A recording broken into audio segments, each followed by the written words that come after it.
Cultivated Marketer, episode 39, sharing engaging expertise on LinkedIn with Purna Virji. Struggling to determine or figure out how to put your best foot forward on LinkedIn, whether it's sharing thought leadership and expertise about you, your personal brand, or your company brand, you'll definitely want to check out this conversation that we have with Purna Virji, the principal consultant of content solutions at LinkedIn.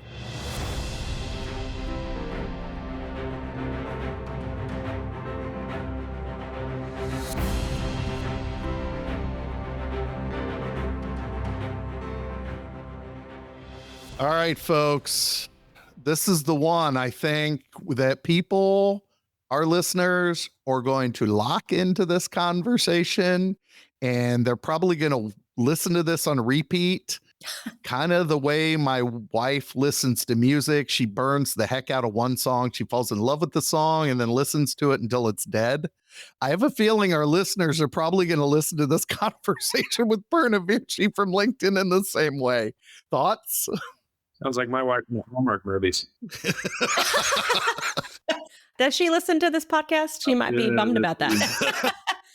No, I thought it was a really, really, really practical and timely episode. I know for me, it was very validating for her to say, hey, batch write your content, grab AI transcripts from your calls and use that to write your first draft. Do voice memos, and that can be a way, as I think she called it, the dirty first draft. Mm-hmm. So I just thought it was super practical. I think that if you're a communicator, a marketer who's managing executive communications, this episode is going to be incredibly helpful. So it was phenomenal. I can't wait to go back and listen once it publishes.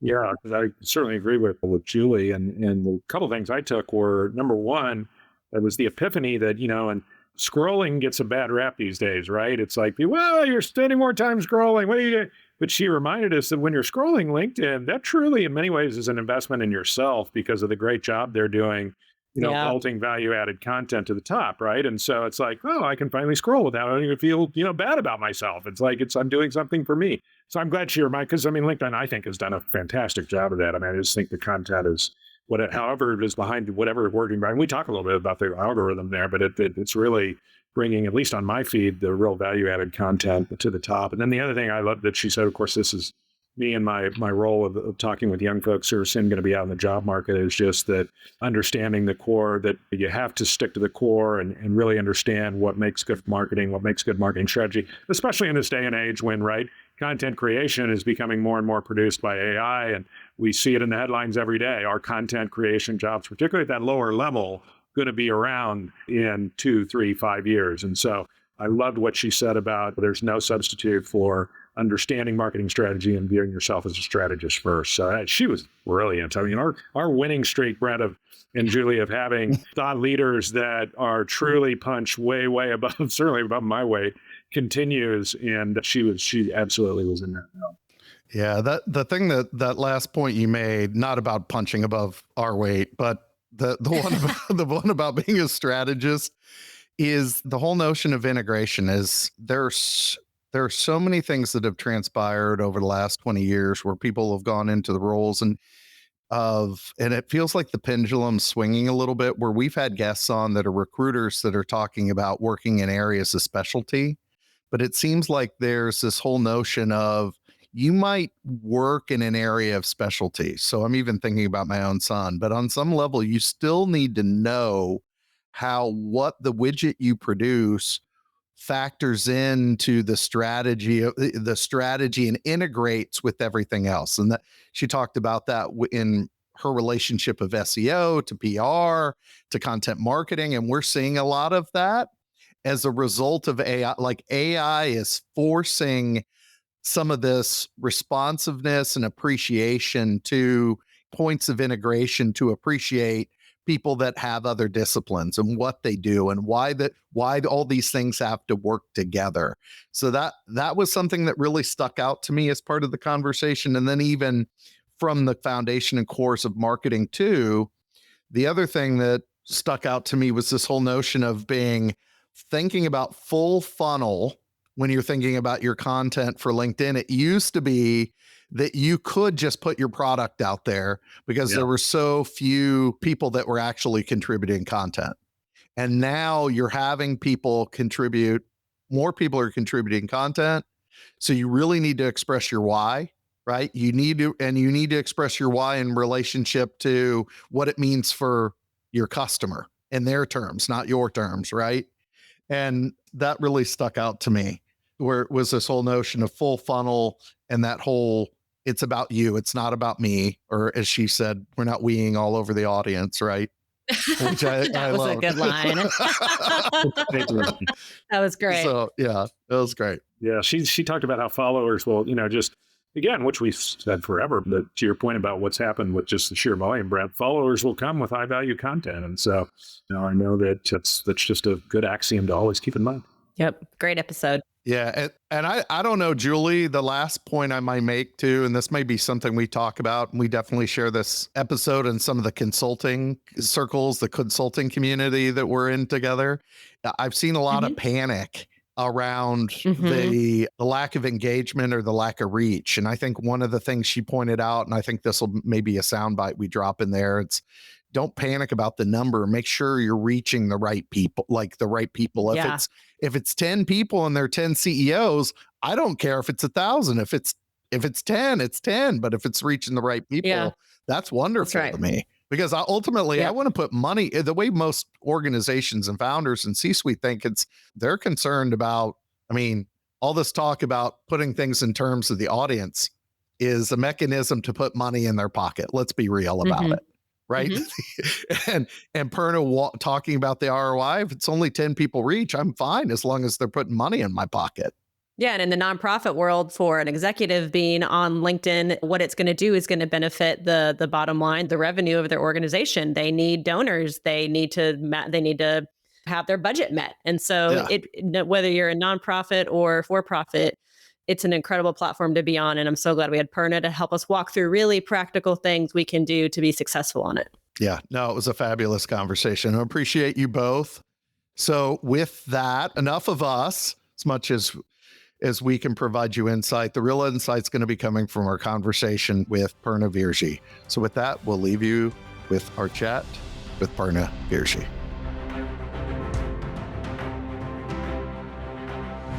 Welcome to CultivatED Marketer, where we talk marketing professional development so your garden of opportunity grows. This is Brent Bowen. I'm Matt Tidwell. And I'm Julie Masson. And our guest today, and we're so geeked to have her on the show, is a globally recognized content strategist and best-selling author of the book, High Impact Content Marketing. She is currently the principal consultant of content solutions at LinkedIn and previously led global learning and thought leadership programs at Microsoft. She's a top-rated international keynote speaker, and I can attest to that because I got the pleasure to see her in Tampa at Digital Summit earlier this year. She knocked it out of the park, took so many notes, have shared some of those insights with clients, and so excited to talk to her. She's a great keynote speaker and has been recognized by publications like Adweek, TechCrunch, and Marketing Land. Purna Virji, welcome to the show. Thank you all for having me. I'm so excited to be here. Well, we're certainly excited to have you, Purna. Thank you. Gosh. And I have some questions, but to have someone here from LinkedIn, which I know we all are so tied to LinkedIn in our career, this is just going to be fantastic. But maybe I'll start there. In your role in LinkedIn, and Brent talked a little bit about it, what kind of shifts are you seeing in how brands are using content to build trust and community? It's not just about strict visibility anymore, right? Help us understand that. Yep, it's not. There's two big shifts that I'm seeing right now, and they've both come out of the same core reason. And the one is that I think companies are finally realizing that it's not just about reach, but we need to pay attention to resonance. And that came about with AI, with this. When there's 100 times more content, your content needs to be 100 times better to be able to stand out and resonate. And so what brands the same old playbook just isn't successful anymore. You can't stand out really.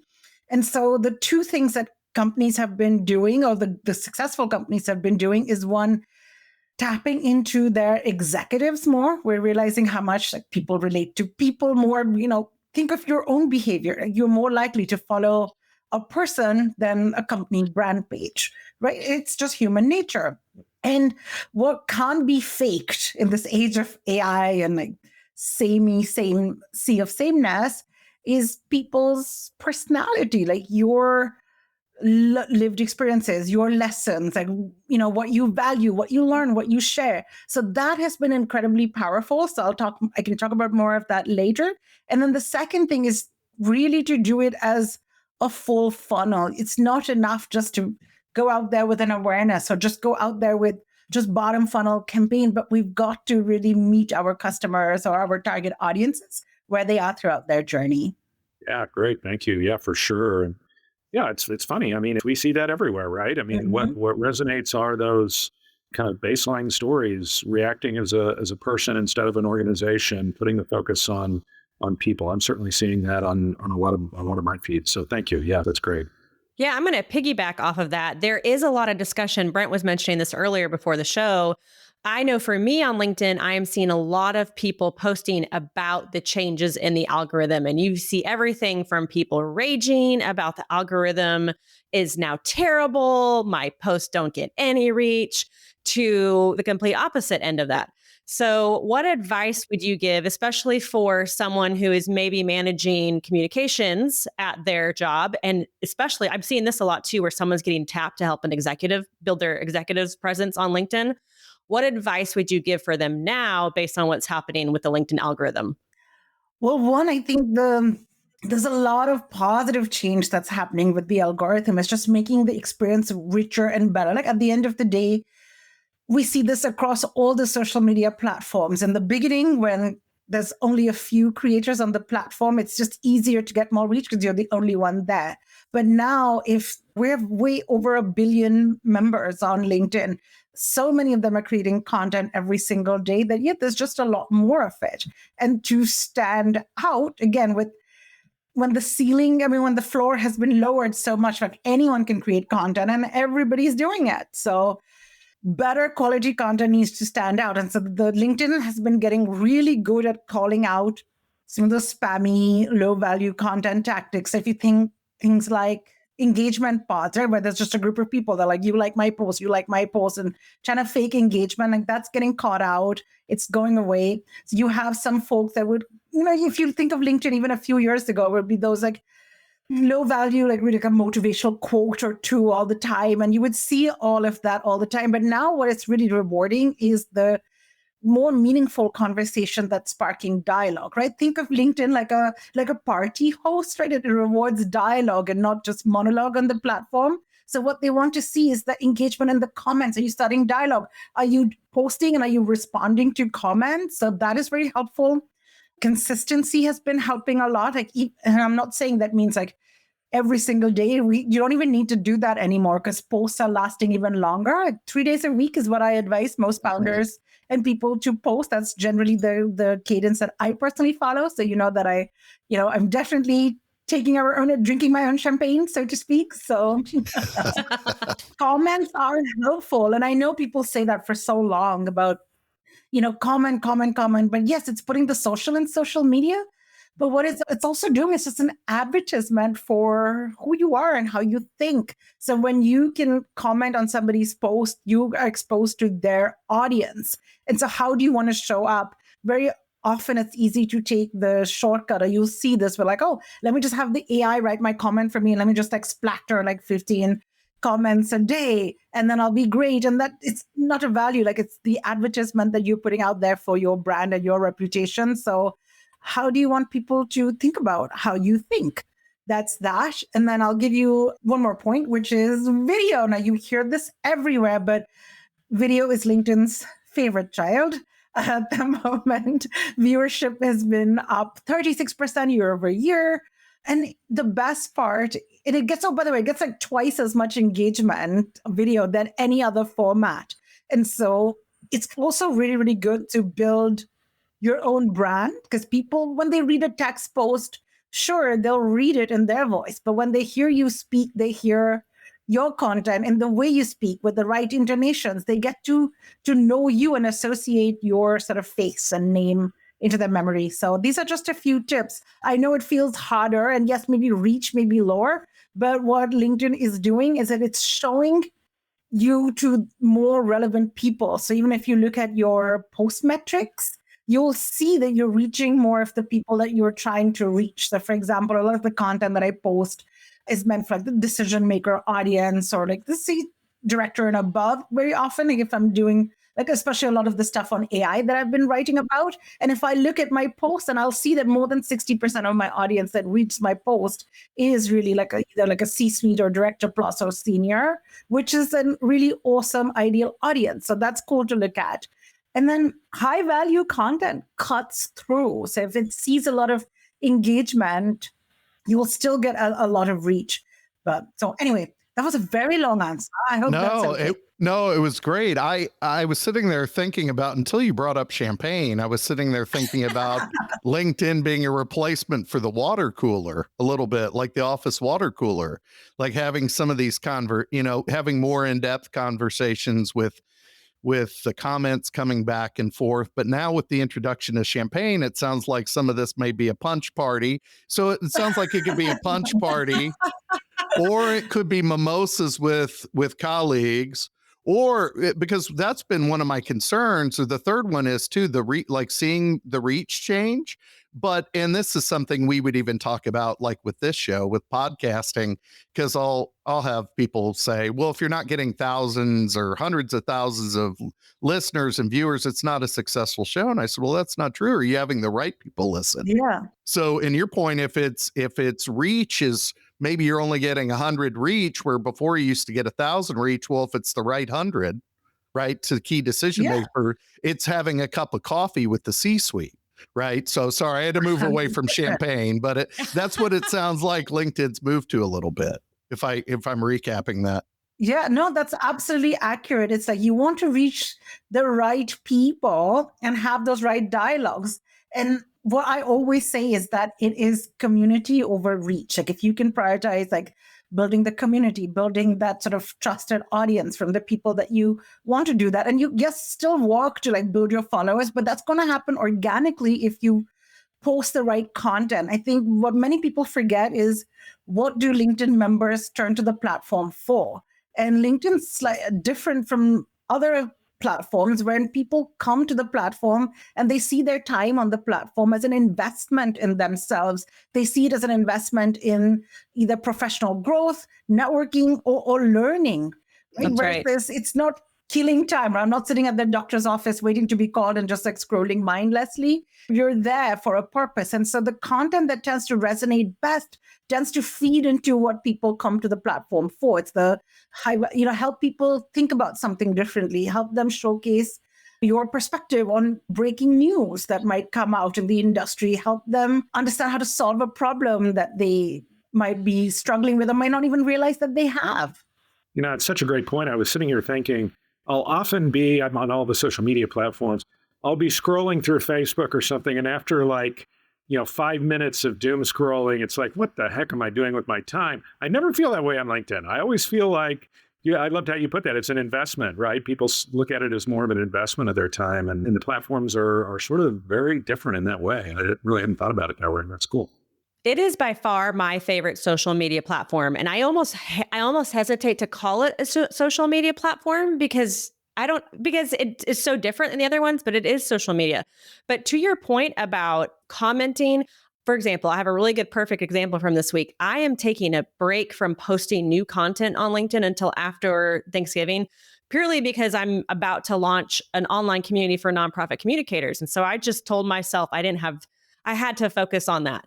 But I have had time to get on and comment on things because that's how I use it. I do post content and I strategically post content, but I also get on there to connect with other nonprofit communicators in my space. So as an example, yesterday, Joanna Parsons, who we should be having on the show next year, I'm super excited about that. She's talking about internal comms.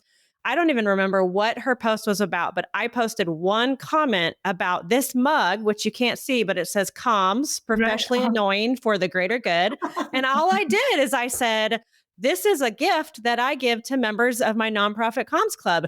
And the amount of engagement I have got from that one comment is probably bigger than any piece of content I would have published this week. So I feel validated, I guess, like, okay, I'm doing this right, because I think we're always wondering, are we doing LinkedIn right? So this is super helpful. Thanks for sharing all that. Oh, you're so welcome. And sometimes your ideas for comments that you put in, if they get reached, they'll spark ideas for what you can create as a post. Yeah. Like, oh, get that comment. That was actually a really good comment. Lots of people seem to like it. And yeah, very often you'll get more cumulative impressions from comments than from individual posts. So it's all building the community. If you think about search marketing for a while now, Brent, I know you're in SEO. 10 years ago, it used to be Twitter. Like, you'd make Twitter friends. There would be like a PPC chat. There would be an SEO chat. People would chat so much and exchange ideas and dialogue. And then when they'd meet in person, it was the most exciting thing ever. And it's the same on LinkedIn. Like, you can make, like, I've learned things from people on LinkedIn who I've never met. I would love to meet them one day, but I follow them. I comment on things that they post all the time. It's just, that's the beautiful part about just the social network of bringing us together. That's so good. Okay, we're going to keep talking about LinkedIn, but I also want to move to talking about another area of your career, because you also were at Microsoft. So, Purna, you've led global learning and thought leadership programs at LinkedIn and Microsoft, which is amazing. Again, your career path is incredible. But what's one principle of high-performing thought leadership that organizations still get wrong? And I know we were talking about thought leadership with executives on LinkedIn, but in your experience with both of those two companies, what's something, whether it's the comms professional running the executive communications or the executives themselves, what are we still getting wrong about it? I think the number one thing, and I advise execs from all companies, from the Fortune 100 to high growth startups, and the biggest issue, and it's such human nature, so there's no ding on anyone. We'll talk about it as we do this, we do good things, we are customer first. And then what I always say is, like, can you please stop weeing all over the audience, right? It is. I know. I love a terrible pun. There's the soundbite for the show right there. Can we stop weeing all over the audience? It's like, your needs are our top priorities. Like, literally, if you just switch it to you, and then just that switches the mindset in your head. Like, just remember one thing, your content is not for you. Your content is for your audience. And so what do they care about? What is a pain point? What is a question they may have?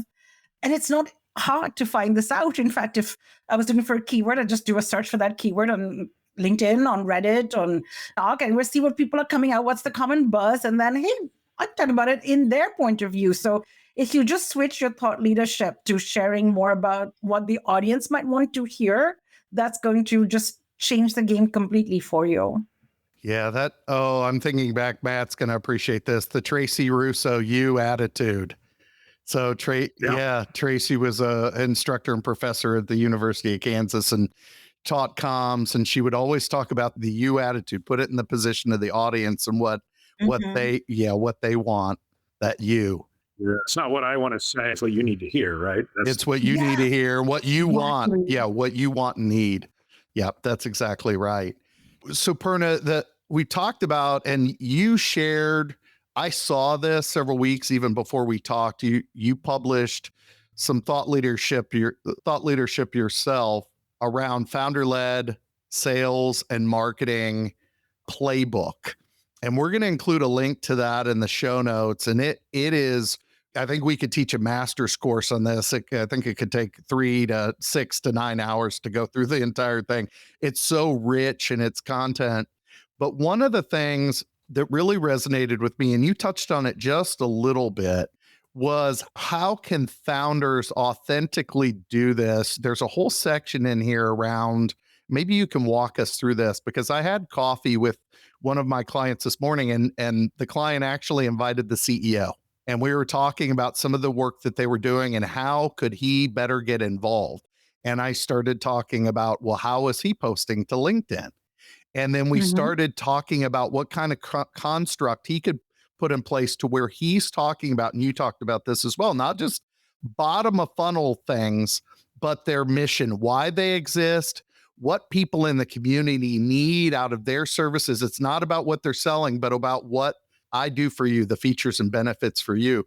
But the key thing in here was, and the key question I get from the C-suite is, I don't have time for that, right? Or how do I not burn out over that? And so one of the things I saw in the playbook was a section dedicated to alleviating some of those concerns. Can you walk through some of the elements of that? Oh, 100%. Isn't this is the most common question that everyone asks? I want to do this more, but especially if you're a founder at a startup, for you to take time away from running your business to go like create content on LinkedIn almost feels like you're taking your hand off the wheels of the car while you're like going 100 miles an hour down the freeway, right? It just sounds so different. But I think the number one is the perspective shift. Like LinkedIn, and this is not me saying it, this is not my co-author, Ruby James, who Ruby and I co-authored this report together, saying this. This is what we heard time and time again from founders that we interviewed, whether it was Irina Novoselsky, who's the CEO of Hootsuite, who said that just LinkedIn brought her $15 million in leads in one quarter alone, just from posting regularly and thought leadership. Gal Aga, who is the CEO of Aligned, says that 65% of his leads come from LinkedIn, and over 700,000 people read his post every single week. Like, this is massive. Sendoso found that when their leaders posted, they saw like deal sizes grow. So anyway, so the net is like, number one is like, this is an investment into your business's growth. And so you want to make sure that that is clear. But the second thing is, you do not have to get overwhelmed. Let me give you like 3 different approaches that you could take. The one is separate out ideation from content creation. But the worst thing is when you're just sitting there in front of that blank screen, waiting for inspiration to strike and be like, dear God, let me just write this. And then what happens, if you're anything like me, is like you slap the computer shut and like stomp out of your room, being super frustrated, and that doesn't work. So try to just create ideas. If you think like a journalist almost, and I'll give it a little more example. Like, let's say we all have somebody in our life, whether it's a significant other, a niece, a nephew, a child, or a best friend, somebody whose tastes you know, and you'll see something during your day and be like, oh, so-and-so would really like that, right? It's almost developing that sense about your target audience. And especially if you're a founder, you're close to your audience, you know them. You built the company for that reason. So if you develop that sense, so in your day-to-day, if you're hearing questions a lot, or if you just had a meeting, if you're like, oh, I talked about something with my mentor or with a mentee, and that might be something others want to know. Note it down. Just jot it down either in a notes app or leave voice memos to yourself, right? It's easier to talk than to type. So do that. And then, so that's separated. So you can just have ideas on the go every single day. And then if you can set up a repeatable rhythm, so what several founders I know take this approach where they'll take one time and then they'll batch create. So Gal Aga, who we interviewed for this, said every Sunday he'll block off a couple of hours and he'll write his 3 posts for the week, and then he'll schedule them, and then he'll just be super active in responding to the comments, etc., when it's there. So this way he's got it all set up. It's just block time on his calendar. And then even what we advise others to do is, hey, during the week, if you've got a 30-minute between meetings, then block off time in your calendar. Right? Easier to do. If you block off time to work out, it's more likely you'll actually go and do it, right? So the same way here. And then crowdsource ideas sometimes. So very often it feels vulnerable to post, or, because people are like, you want to be authentic, but you're like, well, how much should I go? It just feels like, oh, no, too vulnerable. So then what you can do is share other people's stories. So I talked to 3 different SaaS CIOs today, and like what they all said to me was this. And so it's your content, but it's not about you. So you can still have a little separation of self. Other founders that I talked to, so Pep Laya, who is the founder of Winter, he says once a month he'll run a survey or a poll, and that will give him enough content that's like first-party unique content to do that. And then the other thing you can do is, if you have a marketing team or you have a colleague or a friend, have them record you, have them ask you questions, or like different questions, and just record it.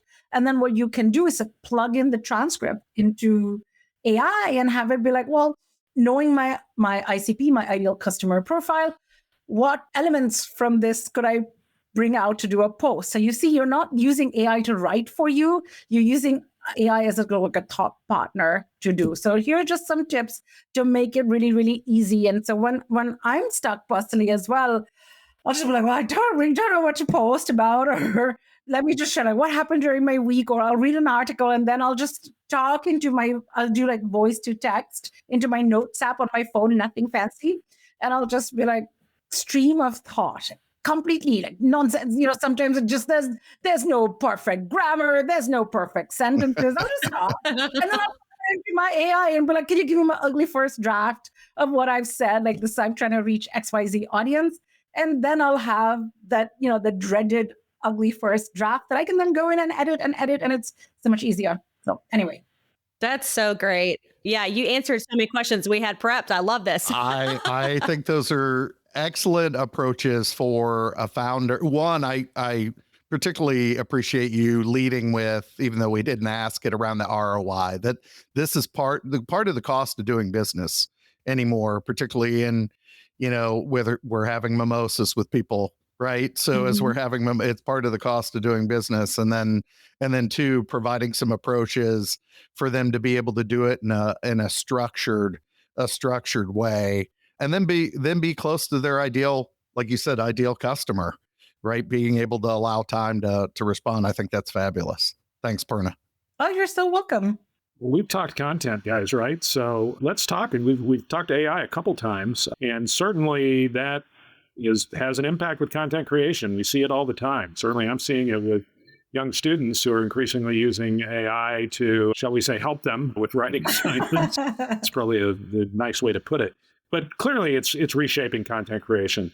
What skills do content strategists need to prioritize in this era where content is so easily produced using the platforms? What skills could be younger content or strategists, could be people that are more mid-career, but what's important to remain indispensable, over the next few years when we're hearing all this talk about, well, content creation is just going to be commoditized because the platforms will do it. And, we won't need, like in my day and age, one of the very first entry-level common jobs was to be a copywriter, at an advertising agency, at a PR firm, whatever, is that job, my students are looking up, is that job going to exist anymore? So how do you grapple with those issues? What would you say about all that?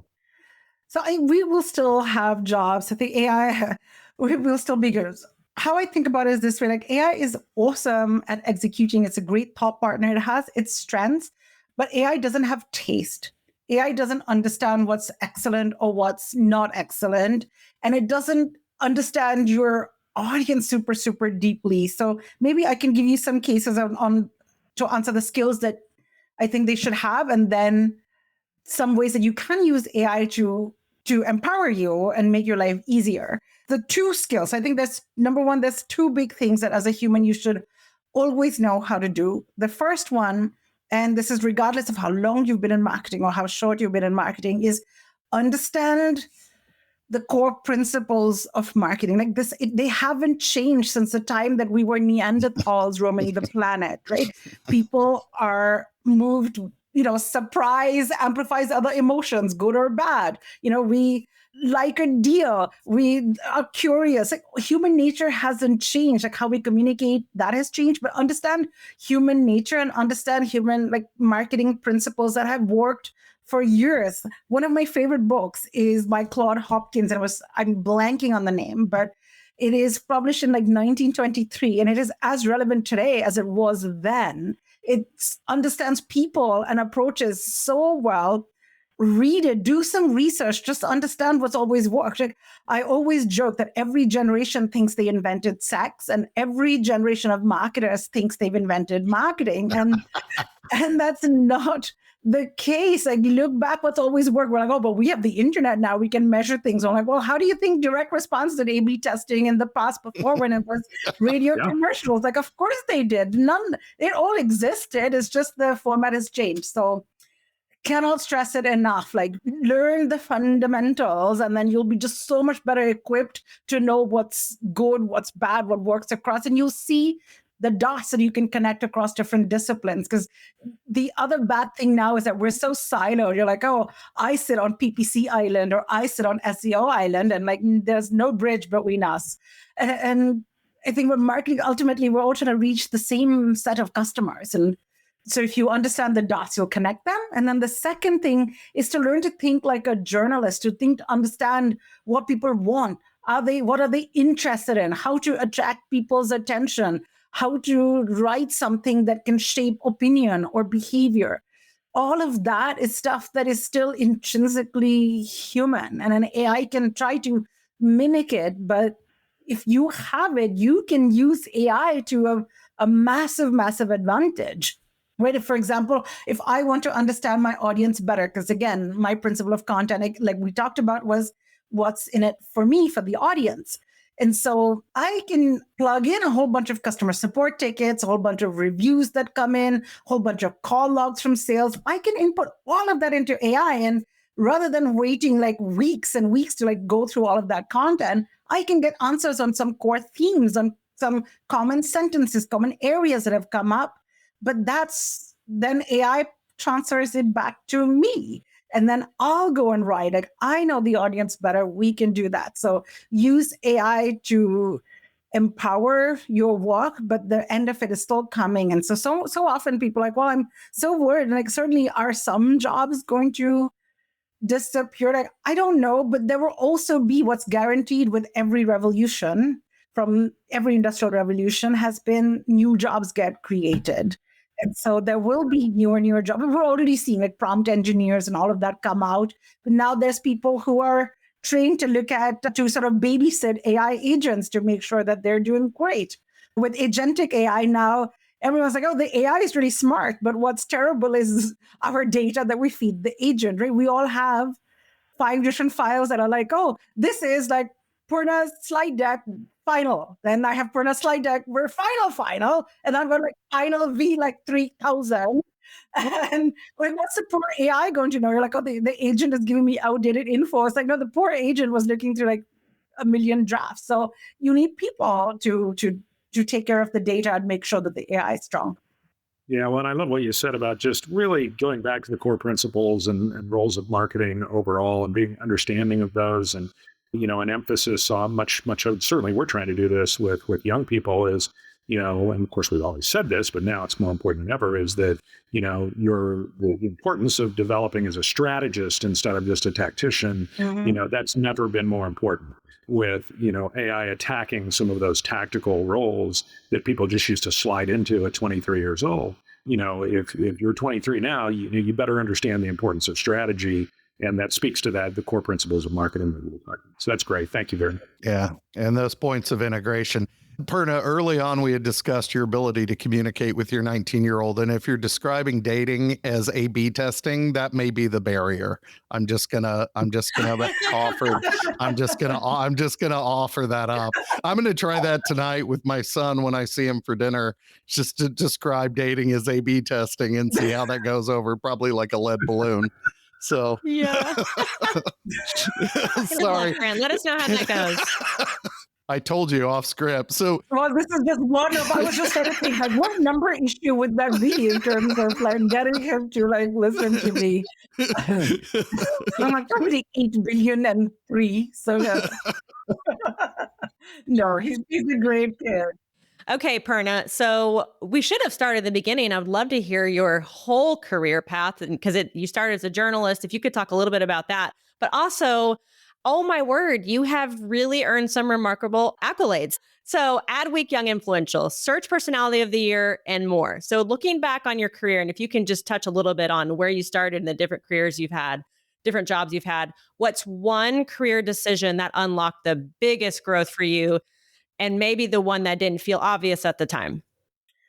Sure. So I started off in journalism. I went to school for journalism. When I moved to America, I started working in TV here. So Philadelphia has 2 public TV stations. There was a really big one and there was a little one. I worked for the little one, but I got to produce the talk show series, and it was just phenomenal. Like, I love it. I have realized that there's a name for people like me, which are multi-passionate. So I love to learn, and I love to be exposed to like fresh and different ideas and things like that. And so journalism just scratched that itch, because you're always learning about something new, something different every week.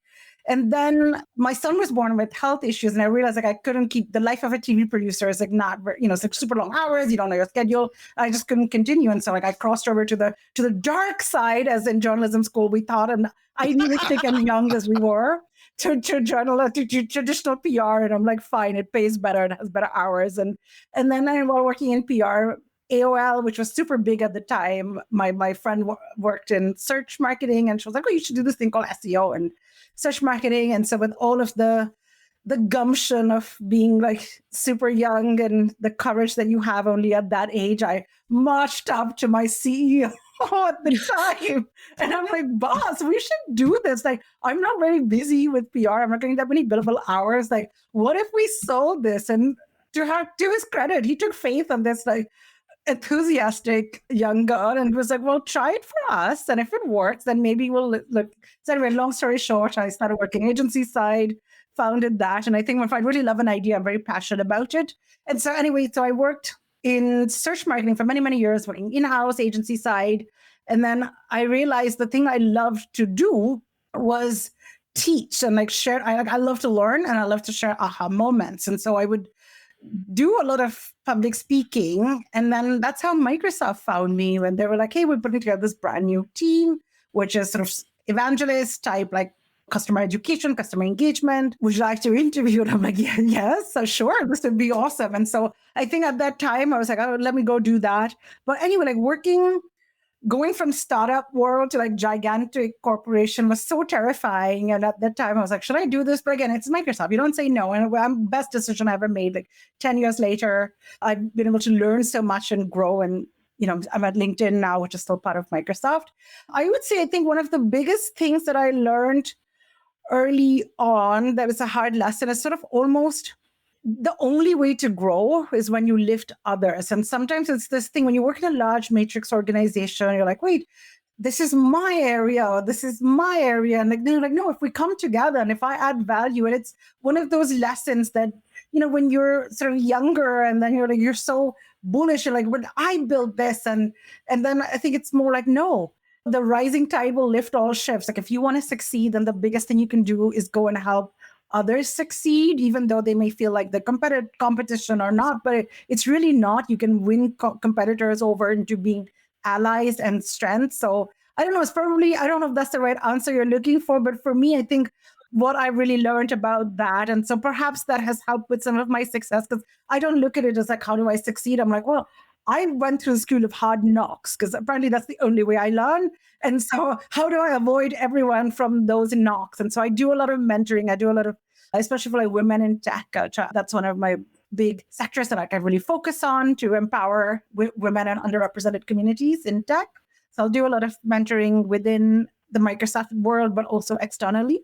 And that has helped so much. And it's the same way I approach my work, whether I'm partnering with somebody or I'm creating content. It's all like, how am I empowering the other person? And like, if you do that and that's your goal, then everything else is just happens. And you're probably learning so much through those experiences of mentoring. I know that's one of the things I enjoyed about teaching. And Matt probably sees this. Julie probably sees this every day. It's the questions you're being asked and the insight they're providing as much to you as you are to them from an insight standpoint. That's remarkable. 100%. I know that all three of you will agree, but we have my manager at Microsoft had the same. She's like, if to teach us to learn twice. And for somebody who like loves to learn, like it's so true. You do get to, you're always learning. And so even like my job is sort of, let's say, in content marketing or evangelism or, customer engagement, but there is still that element of empowering and lifting and showing people new ways to do something that they may not have considered. And I love that, because if somebody says, I have a board of directors of mentors myself, so I have, different, and I love my mentors and I'm so grateful to them. And it's like, if I can be that for even one person, then I feel like, that's how I'll measure my career successes. Well, you would be the first board of director I would ask for my mentorship program. No.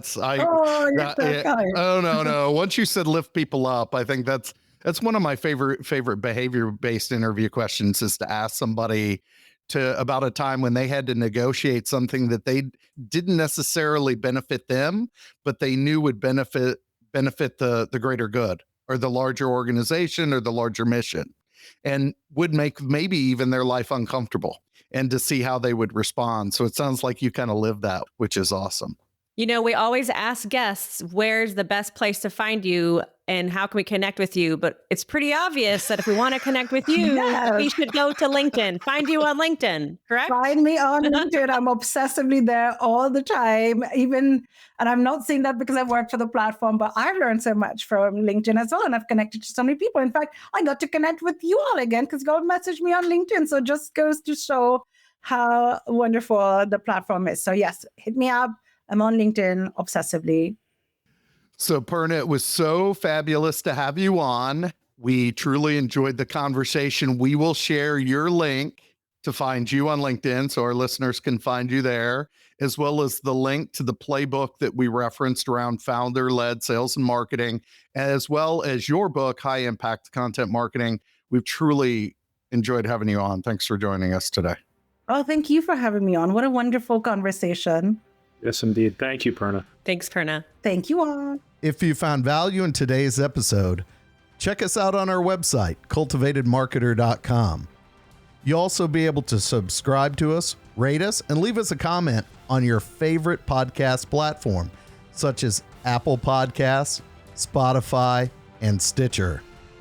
Remember, a garden of opportunity grows with Cultivated Marketer.